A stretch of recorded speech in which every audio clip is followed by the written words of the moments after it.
Israel is vowing that Hezbollah will pay a heavy price for the most recent attack on northern Israel.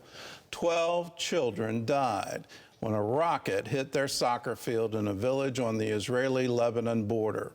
Well, there are fears that this will be the spark that turns the conflict into a wider war in the Middle East. Meanwhile, as you can imagine, the village on the Golan Heights is awash in grief and anger. Chris Mitchell has more.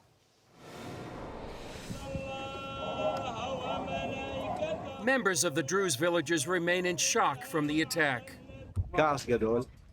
Big anger, big. I have no feelings that I can explain to you because only now are we waiting for all the children that are in the hospital to return to us safely. I know one of the boys, he is a relative to mine and he is also a bit of my neighbor. 2 days before the accident, I was playing with him and speaking with him, and then 2 days later, he's dead in the news. Many Israelis now bracing for greater conflict. It's going to escalate and there will be war. We're going to war there. Israeli Prime Minister Benjamin Netanyahu moved up his U.S. departure to head home and convene his war cabinet. The IDF released details of where Hezbollah fired the rocket, a Falaj 1 that's manufactured in Iran. Israeli Defense Minister Yoav Gallant vowed a heavy response. Hezbollah, Iran's proxy in the region, will not be exonerated for this event. Even with its absurd denials, they fired, they will bear the price. Zuri Zahavi, CEO of the Alma Research Center, tells CBN News Iran will dictate Hezbollah's next move. Iran architected the whole campaign against Israel from the south and from the north. It's part of what they call unification of fronts. They want to create a war of attrition that would last a few years to weaken the state of Israel. And that's why I've said we need to deal with the problem and not only talk about responses and incidents.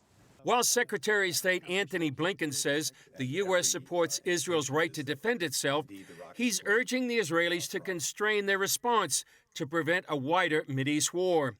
On Sunday, Turkish President Erdogan threatened to invade Israel, just like Turkey did in Armenia and Libya. Zahavi warned it's not just Israel's war. This is not Israel-Hamas war. This is not Israel-Hezbollah war.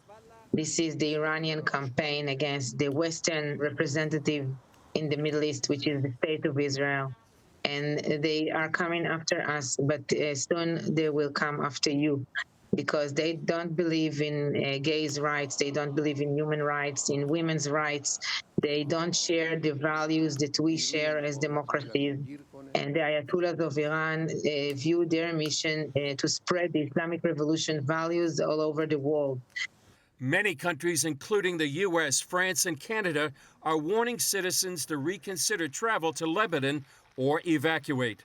Chris Mitchell, CBN News, Jerusalem. This could soon explode into not just a regional war, but a world war. Turkey is a member of NATO, and Turkey has now said, Erdogan has said, I will invade Israel. You don't do that casually. And if he does, what happens to the NATO alliance when a member of that alliance takes on an American ally, Israel? What is going to happen on the world stage with that? And where will Turkey ultimately align itself? Will Russia get involved? Iran is already involved. The rocket came from there. These are proxies, Iranian proxies. And in the ending of this conflict, we have to realize all roads lead to Iran. If you're not dealing with the source of the terror, and you're not really dealing with the problem, you're dealing only with the symptoms. So are we looking and are we on the verge of not just a Middle East conflict, but a worldwide conflict? These are times where Christians around the world need to gather and pray for the peace of Jerusalem.